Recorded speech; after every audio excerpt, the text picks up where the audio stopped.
सब खूबसूरत उदयपुर शहर में आप सभी को स्वागत एवं अभिनंदन है। मैं गोविंद लाल और उदयपुर से, जिलों की नगरी से आप सभी को आज का ये दृश्य दिखा रहा हूँ। आज का दृश्य है आप सभी को समर्पित 20 जुलाई 2025 का खूबसूरत दृश्य। तो चलिए दोस्तों, बिना देर किए अब हम बताते हैं उदयपुर की आज की खूबसूरत। हम खड़े हैं अभी लाइक पिछोला झील गणगौर घाट का ये खूबसूरत दृश्य है, जहाँ पर हर सभ्यता, हर परंपरा, हिंदू संस्कृति, हर एक संस्कृति यहाँ से जुड़ी हुई है और प्रत्येक समाज के लोग यहाँ पर आते हैं और इसी घाट पर पूजा, आरती, गंगा आरती आदि आयोजित होती है। और बड़ी खुशी होती है जब भी ये झील फुल होती है, तो नगरवासी झूम उठते हैं। एक तरह से हम कहें तो हमारी लाइफलाइन है यहाँ की झीलें। उदयपुर में काफी झीलें हुआ करती थी, धीरे धीरे काफी झीलें तो लुप्त हो चुकी है, काफी झीलों पे अतिक्रमण हो चुका है, लेकिन वो झीलें बची हुई है जहाँ पर शासन और प्रशासन की थोड़ी जवाबदेही है, वो झीलें अभी भी बची हुई है। इन झीलों को नगरवासी और झील प्रेमी हमेशा ये कहते रहते हैं कि झील को और भी गहरा कैसे किया जाए, क्योंकि पहले जब राजा महाराजा के समय जब ये बनी थी तो इसका भराव क्षमता जो थी वो बहुत ही ज्यादा थी और भराव क्षमता धीरे धीरे ये घट रही है।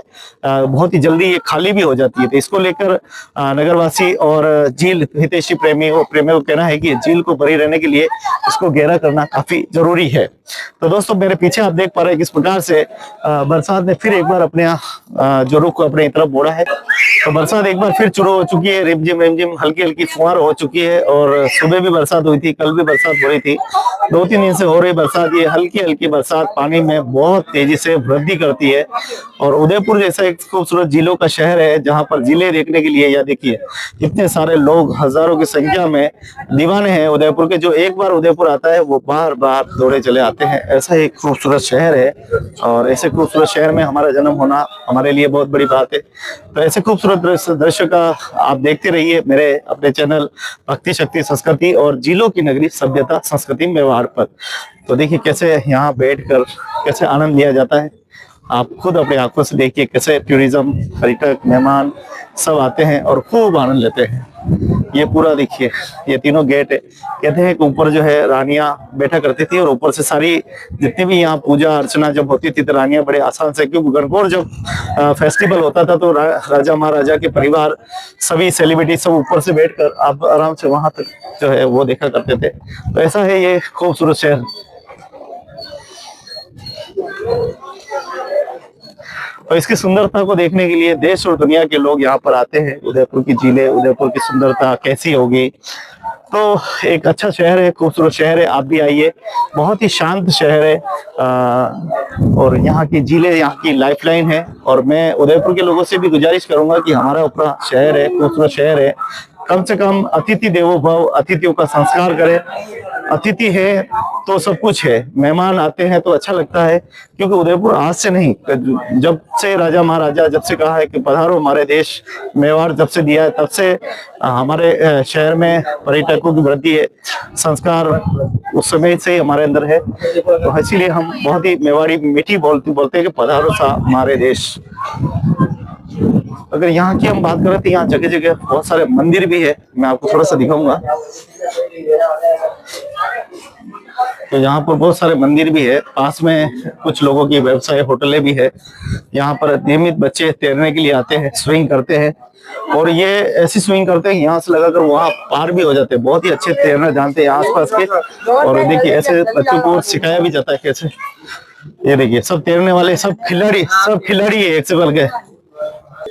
तो उदयपुर की संस्कृति और उदयपुर की परंपरा आप जानते हैं कि कितनी पुरानी है, प्राचीनतम है। यहाँ पे जितने भी मंदिर है देखेंगे आप, बहुत ही प्राचीन मंदिर है हमारे, बहुत ही सदियों पुराने। और इसीलिए तो इसको गंगा का तट कहा जाता है। और गंगा का तट गणगौर घाट, इसलिए यहाँ पे सारे मंदिर है। ठेठ तक आप देखते सब मंदिर है। यहाँ की सामाजिक, धार्मिक, राजनीतिक, वैचारिक, साहित्यिक, सांस्कृतिक हर एक पृष्ठभूमि पे आप नजर डालेंगे तो यहाँ कुछ न कुछ ऐतिहासिक रहा है। हमेशा यहाँ नियमित पूजा अर्चना होती रहती है, जैसे कि आप देख पा रहे हैं किस प्रकार से पूजा अर्चना भी करते हुए दिखाई दे रहे हैं। तो भक्ति शक्ति और संस्कृति की ये झीलों की नगरी में आप सभी आए, खूब यहाँ पर आनंद उठाए। और जब भी झीलें बढ़ती है तो भाई साहब यहाँ की खुशी डबल हो जाती है, यहाँ का आनंद डबल हो जाता है। और हमारे यहाँ के आसपास के जो बच्चे हैं वो यहाँ पर तैरने के लिए आते हैं। जन्म से ही हमारे बच्चे तैरना जानते हैं। ये देखिए पिताजी कैसे हाथ पकड़ के उनको सिखा रहे हैं। और ये तैरने की क्षमता होनी चाहिए। पता नहीं कब क्या हो जाए, कुछ गुण तो हमें अच्छे होने चाहिए। इसीलिए परंपराएं, सभ्यताएं हमें आगे बढ़ाती है। परिवार से ही हमें एक दूसरे से सीख मिलती है। तो दोस्तों, देखते रहे उदयपुर के खूबसूरत शहर, इस जिलों की नगरी के इतिहास से तो मैं समय समय पे आपको इतिहासकार बताते रहते हैं कैसे जिलों का निर्माण हुआ, कैसे क्या यहाँ की बात रही, कैसे युद्ध का संघर्ष रहा, मातृभूमि की रक्षा के लिए वीर शिरोमणि महाराणा प्रताप ने कैसे त्याग और बलिदान दिया। ऐसे कई, बिल्लू राणा, हाकिम कासूरी, ऐसे कई, यहाँ तक कि चेतक घोड़ा, हाथी राम, तो ऐसे कई इतिहास और उपन्यास है जो यहाँ से निकलते हैं, जिसको देखने के लिए पूरी दुनिया नतमस्तक होकर आती है। माताएं बहनें यहाँ झूम उठती है। माता बहनों को भी आप देखेंगे तो यहाँ खूब अपना फोटोशूट का भी आनंद लेते हैं कि ऐसा शहर है हमारा खूबसूरत, जिसके लोग हैं दीवाने। हमें बड़ी खुशी होती है जब भी मैं उदयपुर के इस खूबसूरत सौंदर्य के दृश्य दिखाता हूँ, मन गदगद हो जाता है, मन प्रफुल्लित हो जाता है। कैसे, तो सबसे उदयपुर की महंगी होटल है जो हमारे राजा की है, और अभी वर्तमान में उदयपुर के जो हमारे राजा राज परिवार से श्री जी हुजूर लक्ष्य सिंह जी मेवाड़ है जो अभी संभाल रहे हैं, और उनके दूसरे परिवार से जो श्री जी हुजूर विश्वराज सिंह जी मेवाड़, दोनों ही परिवार श्री जी की उपाधि है। और मुझे अक्सर उनसे मिलने का मौका मिलता रहता है। मैं बहुत ही धन्यवाद देता रहूंगा दोनों राज परिवारों को। उनका प्रेम स्नेह हमेशा मिलता रहता है, अच्छी बात करते हैं। और उदयपुर के विकास के लिए भी हम जमकर चर्चा करते हैं, कैसे क्या करना है। स्वच्छता की बात को लेकर हम ज्यादातर चर्चाएं करते हैं कि ये देखिए यहाँ पर जैसे कैसे पॉलिथीन पड़ी हुई है, और पॉलिथीन यहाँ होनी नहीं चाहिए, क्योंकि पॉलिथीन से ही तो सारा माहौल जो है वो खराब हो रहा है। तो जितने भी लोग आते हैं, ये देखिए पॉलिथीन में अपना सारा ये चने वगैरह सब लेके आते हैं और फिर ये डालते हैं। कबूतरों के साथ साथ हमें ये भी ध्यान देना होगा कि हमें पॉलिथीन को भी सही सुरक्षित जगह रखना है, क्योंकि पॉलिथीन मुक्त शहर हमको बनाना है। हमारे स्वच्छ भारत का एक बड़ा हिस्सा भी यहाँ पर है।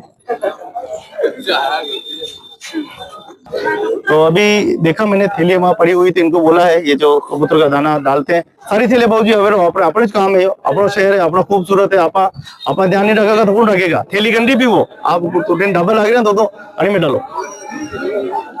तो अगर वास्तव में बात समझाने से ही हम बहुत कुछ समझ सकते हैं। भाई साहब से बात करेंगे। भाई साहब, थोड़ा सा ये बताइए कि उदयपुर विश्व का सबसे खूबसूरत शहर है। मैंने देखा 1930 में यहाँ पे माताएं बहनें पानी भर कर ले जाती थी पीने के लिए, लेकिन आज हमने अपने शहर का ध्यान नहीं दिया, इसलिए आज ये स्वच्छता घटी है। उसके साथ साथ अब क्योंकि गाँव में बड़ी बड़ी होटलें बनी लगी है, अब पानी वहां से दूषित आने लग गया। तो क्या आगे क्या, कैसे हम जल बचाएंगे? आधा तो पानी सीवरेज की वजह से थोड़ा खराब हो गया था। सीवरेज से बहुत नुकसान हुआ गंगोट घाट को। इस हिसाब से पेयजल का नुकसान हुआ। इससे क्या जीव, इसमें जो पानी में रहने वाले जीव, जैसे मैंने अभी देखा आप मछली को डाले थे, कितने जीव होते हैं इसके अंदर? बहुत सारे जीव होते हैं, सांप, मछली, कछुआ वगैरह सब होते हैं। नुकसान ही है इनको। ये पानी, सीवरेज का पानी इनके पेट में जा रहा है तो मच्छी मरती है, कितनी बार आपने देखा होगा। नुकसान ही है।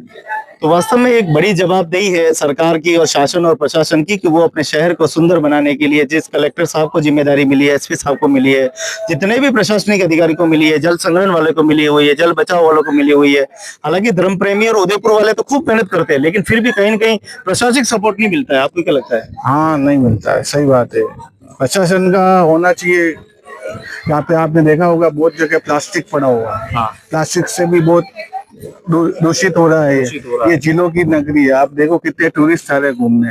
अगर ये चीज देखेंगे तो कितनी गंदगी उनको नजर आएगी। अभी मैंने एक टूरिस्ट को देखा था, अभी यहाँ कबूतर दाना डालने के बाद उसने अपनी पॉलिथीन जेब में डाली।